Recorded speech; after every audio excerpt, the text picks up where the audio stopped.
being an entrepreneur sounds cool, but the reality of building a business is very, very difficult. Every level that you hit, there's a lot of things that suck that you just won't want to do. What you're capable of is on the other side. I don't feel like it. And if you're committed to what it is that you're trying to do, nothing is going to stop you from getting there. Welcome back to another episode of Real Business Owners with myself, Trevor Cowley. I am joined by Corey McNeil on this episode. I wanted to go through just the realities of entrepreneurship, the realities of life, and the lows that we'll all inevitably experience. And so I know for a fact that you're going to get value out of this one. If you're ready to level up personally or professionally, go to joinrbo.com. Other than that, enjoy. We want to talk about something that nobody's immune to. Part of the human experience, everybody's going to experience highs. Everybody's going to experience lows. Out on one of my runs one time, I thought about at one point, somebody's going to have the best day of their life. But on the flip side of that, they're going to have the worst day of their life too. That's crazy. I've thought that exact same thought before, just recently. And so it's like when you're out doing these things, it's like it helps you change your perspective or see things from a greater perspective outside of just the one that you've always had. If you're always doing what you've always done, you're always going to keep the exact same perspective, right? And so it's one thing I like about, moving my body and creating space for myself. But, I was just sharing with Corey that I feel like I'm in a little bit of a lull or a little bit of a funk. Like the normal shit that I do on a day-to-day basis seems more difficult. As I was alluding to prior to hopping on the podcast, I'm like not even wanting to get out of bed to brush your teeth or, putting your shoes on or going for a workout or some of the things that would normally just be naturally where you don't even think about it, you can just get up and do takes. But you're saying off camera that people don't think that that it doesn't apply to you. You just don't, That's the thing that bothers me the most is because what you're doing is you're taking away what I am accomplishing because I'm accomplishing what I'm accomplishing going through the human experience just like anybody else. Whether you're accomplishing the goal of building a big business, whether you have a physical goal, like you're out there walking, 3, 4, 5 miles every single day. Guess what? You're going to have some extremely shitty days, whether you're talking about weather conditions, whether you're talking about mentally, whether you're talking about your physical health and being sick or a headache, like you're not immune to the human experience. And so when you commit to something, a result that's greater than the current version of yourself is experiencing, whether it's financially, physically, mentally, it doesn't matter what it is, you will have to go through the valleys. I made an Instagram story the other day that was like, okay, if you're at a certain peak and you want to see something that's greater, guess what? You don't jump from peak to a greater peak. You have to walk down off of that mountain. And when you walk off of that mountain, that means that you're in a cool valley, analogy, yeah. Right? And so now you're starting at the base of a brand new mountain in order to climb to get a greater perspective. And so every single time that we want something that's greater than what we're currently receiving, we have to be willing to go down in the valley in order to climb that new mountain. And when you're on the climb and you're going through that process of elevating yourself, literally elevating, you're going to run across lions, tigers, bears, loose gravel. I've been like actually bothered within the last few days of the thought of people believing that 10 miles a day is, oh, well, he could do that, or wow, how do you do it? And it's just like, look, like if motivation is there, it doesn't take a whole lot of effort to do something. It's just kind of coming to you, right? When you're motivated, you want to succeed. You want to do better. But what happens when the motivation's not there? And that's where the discipline kind of kicks in, right?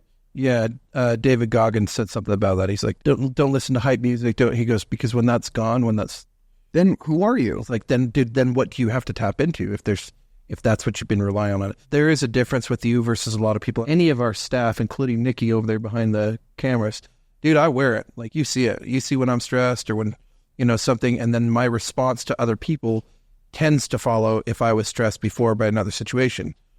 So just kind of watching you through how you deal with it, I'm like, shit, dude, this person on the call has no idea that, dude, you were laying on your back on the ground a second ago, pushing, your thumbs in your eyes like, holy shit, I can't deal with this. But then it's up and you go back and you do it again. But I think that is because of the fact it's just It's repetition.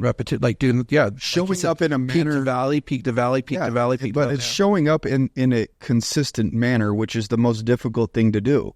That's why I always talk about consistency, and the whole point of getting my reps every single day on some non-negotiable physical tasks is so that when I am here, the day that I was laying on the ground just feeling overwhelmed with all these business ventures and these issues and these fires and things that are like nobody's immune to no matter how much money you have, you can't buy yourself out of a lull, like a mental lull. You can't buy yourself out of problems. You can reduce some of the problems. In other words, maybe you don't worry as much about your finances or your month-to-month bills, but there's going to be bigger problems that will arrive at your doorstep. Maybe like worrying about a bunch of other people's bills, a bunch of other people's mental health or physical health and what they're going through.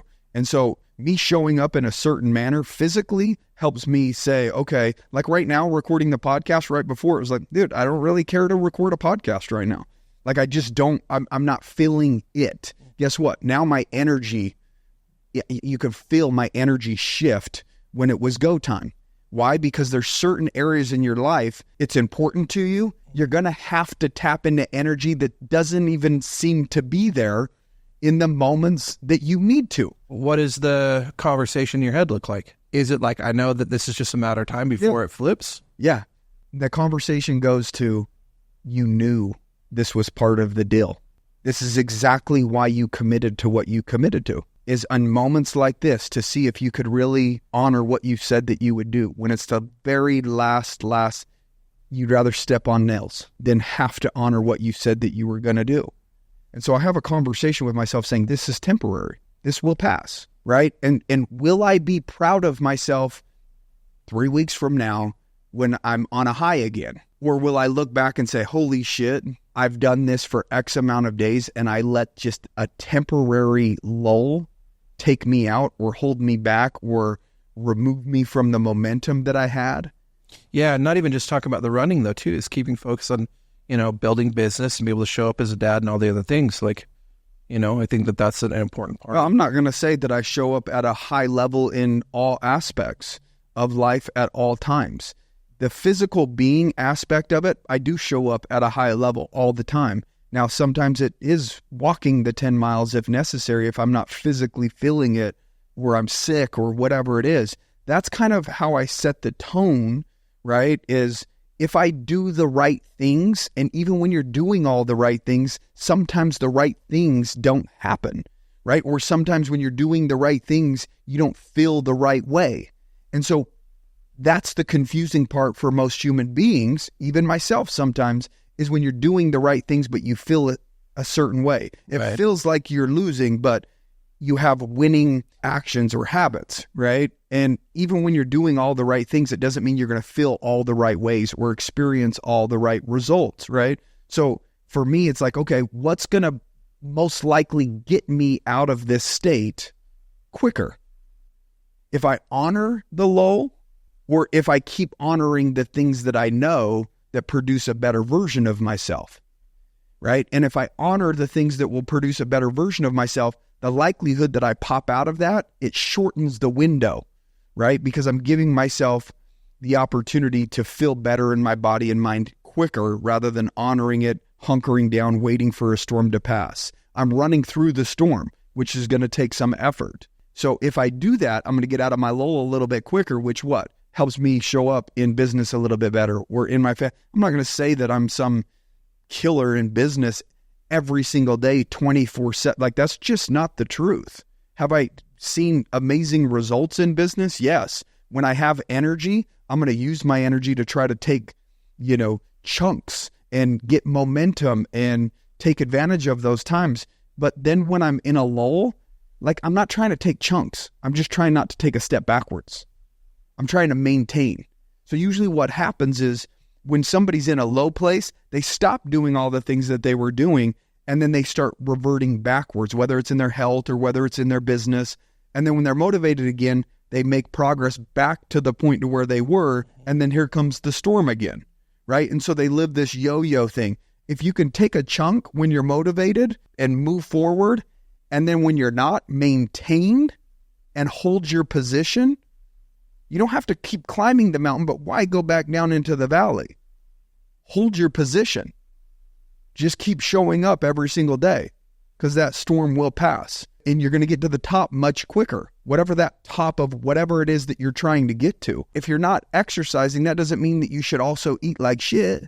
Or if you're starting to eat like shit, that doesn't mean you should stop exercising. If you're trying to work on your health and you're doing both, but you just don't really feel like it, maybe you just keep honoring your walks and then you eat like shit a little bit, but at least you're not going backwards because the exercise is at least burning the extra calories that you're putting in. Does that make sense? And then when you're motivated again, now you could do both. Financially, some people are like, motivated to save, and when they get in a lull, they go on a spending spree to try to make up for the down that they're in. In other words, they're trying to buy their dopamine hits. I notice when I'm in a lull, I like buying running shoes. I like buying 2 or 3 pairs at a time, and they come to me, right? And I'm like, oh, sweet, something to look forward to, a new pair of shoes. But some people go out there and buy new houses or new cars, or, when all they are is just going through a little bit of a storm, and they're spending big money, and they're taking a huge step backwards in their finances. And then when they're not in the lull anymore, then now they have a lot of ground to try to make. Dude, I've wondered why I had so many shoes. Hey, for me, just human experience. Yeah, human experience, right? And dude, this part, I'm super fortunate. Get to work side by side with you for, this many number of years. And I think you not necessarily you hide it better than other people. I do think you actually, you deal with it in a more healthy way, I think, than a lot of people do, myself included. I'm getting better. I even thought about this today. I'm like, okay, is this lull worse than the low that I was at prior to making the commitment 1,000+ days ago to do my 2-a-days? And I said, I would rather experience this where my lull is griping about having to do my 10 miles or my second workout because I just don't feel like it, rather than being at a low where I absolutely just don't like myself. So you see what I'm saying? I'm griping about some of the things that I said that I would have to do that are non-negotiable for me to live the standard in the way that I want to live and the standard that I want to hold myself to.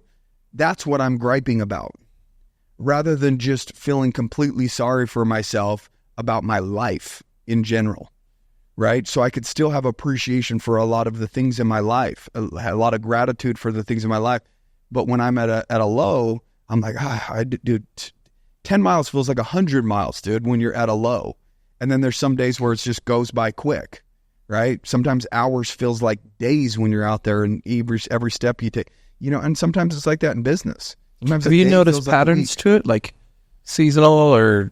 I know in the winter, I did a podcast years ago called Wintertime Blues. It's not winter yet, but I do know that if I don't see sun, and I'm not moving my body, things like real. That. Yes. Like when I do my blood work, I know I'm deficient on vitamin D. So I make up for that with the sun. So if it's less available to me, and I'll take my shirt off some mornings when I'm out there just trying to get sun on my body. So they're like, I ask myself certain questions. Like, okay, are you sleeping well? Are you eating well? Are you getting sun?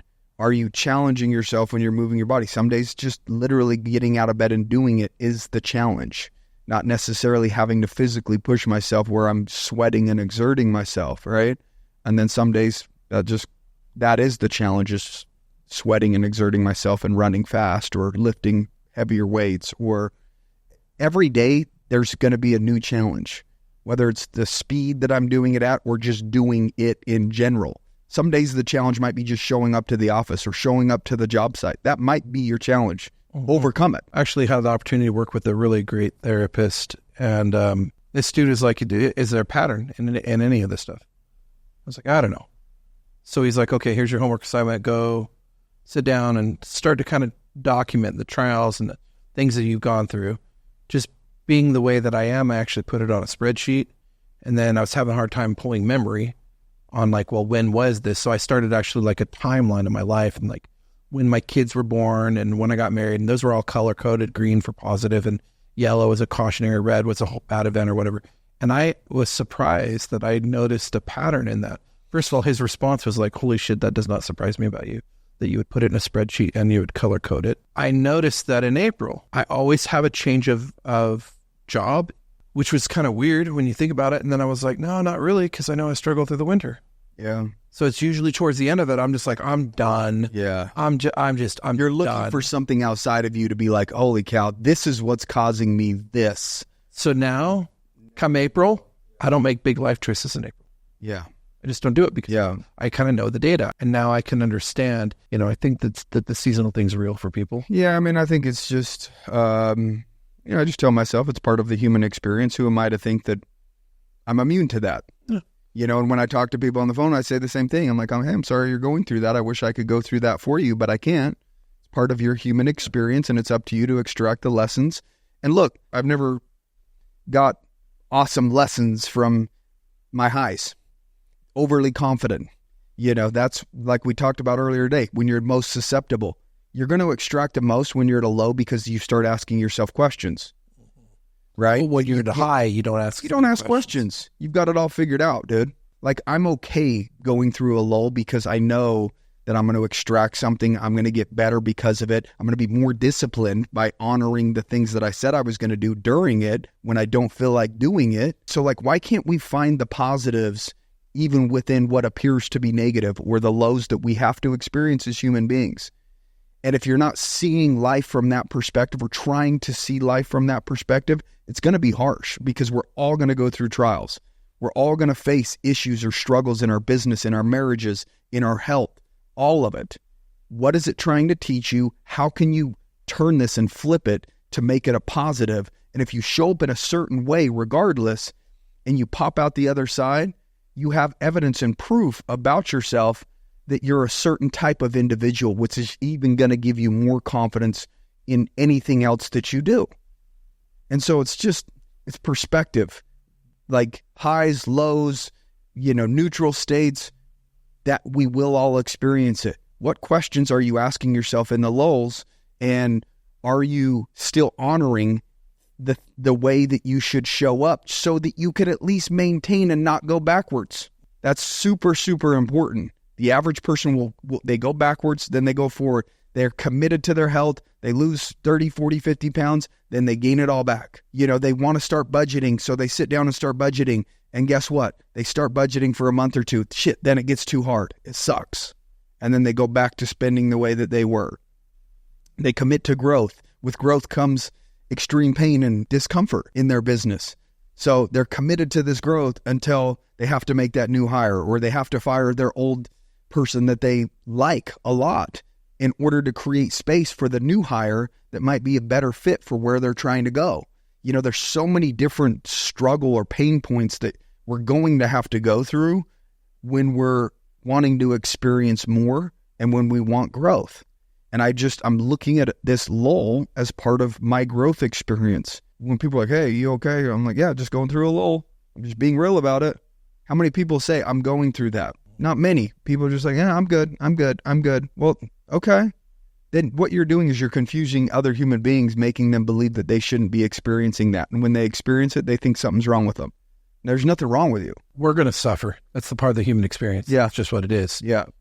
We joked that inevitability of life is death and taxes, but it's actually it's death and suffering, no matter what you're going to do. Yeah. And I think perspective, that's a cool thing that the takeaway with our conversation today has been just, understanding that it's a season. I'm going to get through this. It's just what it is. And then having kind of a sense of pride on the other side of it to be like, no, dude, I actually I still kept doing my shit, came out this other side, and I'm back in a high. Don't make it something bigger than what it is. Just call it what it is and then ask yourself the right questions. Well, am I doing the things that I should be doing that would put me in a state in which I could get through this storm quicker? Or am I just hunkering down and letting it shower upon me and hoping that it goes away? Move your body, eat well, sleep well, do these things and maybe try to get out of yourself. Text other people, be of service to somebody else. At the end of the day, every business owner is going to experience it. Every human being is going to experience it. The problem is most business owners experience it to more of a radical level because they're experiencing business problems and life's problems. The human experience plus the business experience. When you're combining those two, that's when it could really take somebody out, right? That's when you really start thinking about buying a piece of land in the middle of nowhere and never seeing a human being ever again. Anyways, we wanted to record something that was short and sweet for you guys. that we thought would hit home. Especially going into this time of year where people with the seasons and all this kind of stuff, shit, it's just... You might have had a tough, brutal year. Business might have been tough, you know. Don't turn a molehill into a mountain type situation. Hope you enjoyed that episode, and hopefully it found the people that it needed to. Look, I know things can get difficult, things can get hard. That's just part of the human experience. Don't overthink it. Don't let it get to you. Continue to show up in a manner in which you know will provide you the result that your future self will thank you for.